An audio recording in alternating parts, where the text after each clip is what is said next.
The Kansas City Chiefs are now Super Bowl champions 2 times in 4 years. So where do they go from here other than Disney World? Well, let's talk about it. So these are their upcoming notable free agents, the most notable free agents. It's not just these guys. Only $7 million in cap space, but they're not in a terrible situation. Again, we all know teams can spend over the cap. The average team ends up spending about $10 million over the cap a season. And if you're in a Super Bowl window, you might spend more than that. Although the Chiefs probably feel like they're in a Super Bowl window for as long as they have Mahomes. And they have good reason to feel that way.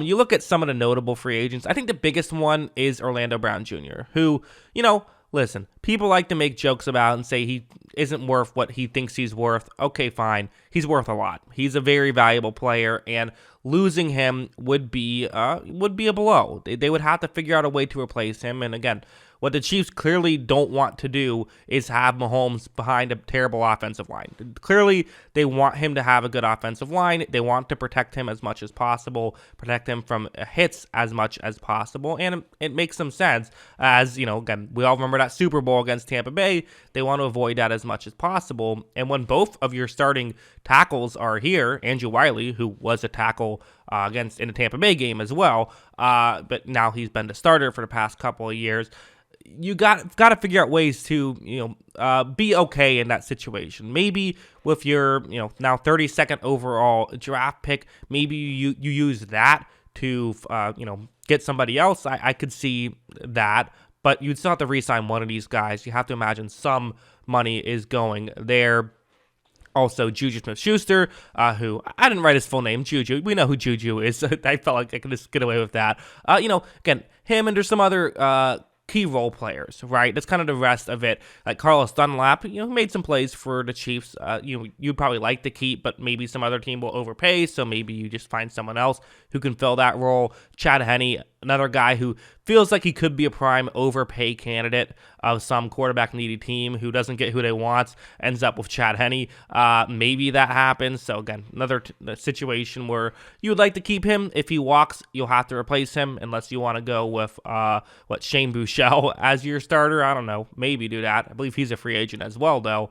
Jerick McKinnon, who had that clutch slide at the end of the Super Bowl. You could, if you let him walk, which, again, you could do, he's not a star, but then you have to replace him. McCole Hardman. Juan Thornhill has actually been a good safety for them. So he's someone who, if they let walk, that would actually be notable. That's not just someone who is a player, but, he's a guy for them. He is not just a role player. He's a starter for them, really. So he's someone who's notable.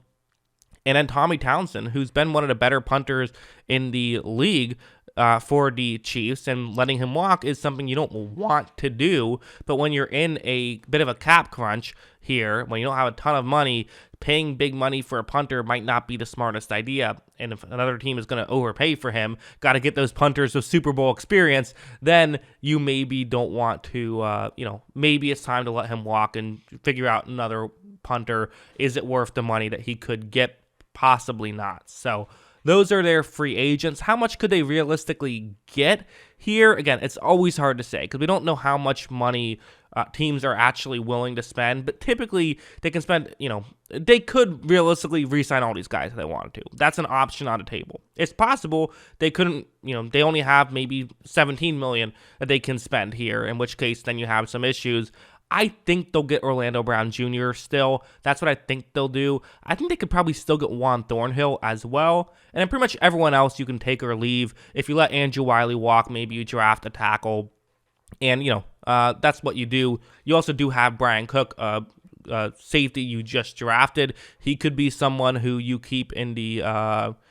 he could be someone who replaces Juan Thornhill full-time now. That's an option. So at the end of the day, while there are decisions the Chiefs have to make, there's not a ton of hard decisions the Chiefs have to make. The Chiefs are in a pretty good spot, and there's actually ways they can clear up cap space. For guys they could cut, I'm not saying you're going to do either of these options, but you have to really strongly consider doing either of these two options, especially the one at the top of the list. It's only 2 players, but Frank Clark and MVS are the 2 I have on this list. They could clear $28 million if they cut both of them. I don't know if you cut MVS. I think they like what he brings to the team.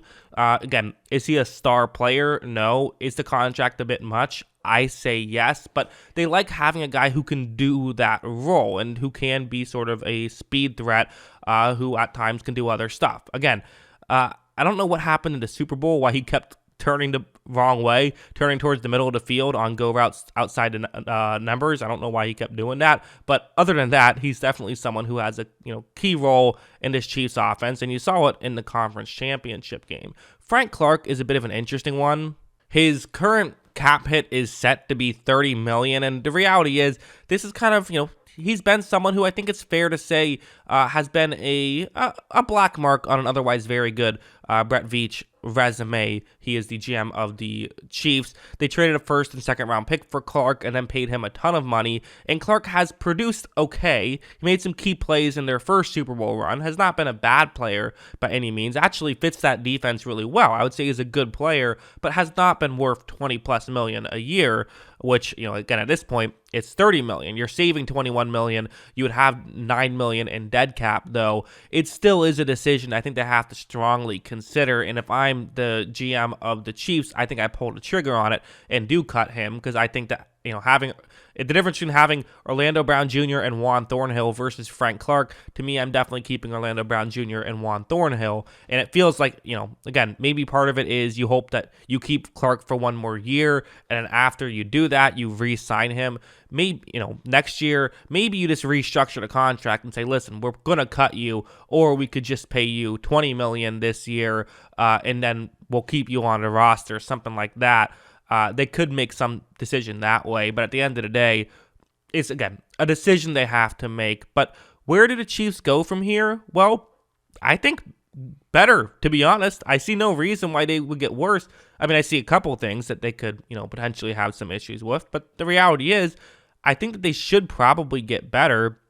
They have a plethora of receivers that even if they lose Hardman and Juju Smith-Schuster, they should be okay and still have draft picks. You can get quality receivers in rounds 2 and 3 as well, and they have just so many different players who can play. Again, the draft they had last year was absolutely insane. They legitimately got 7 contributors in the draft last year. That's unheard of. That never happens.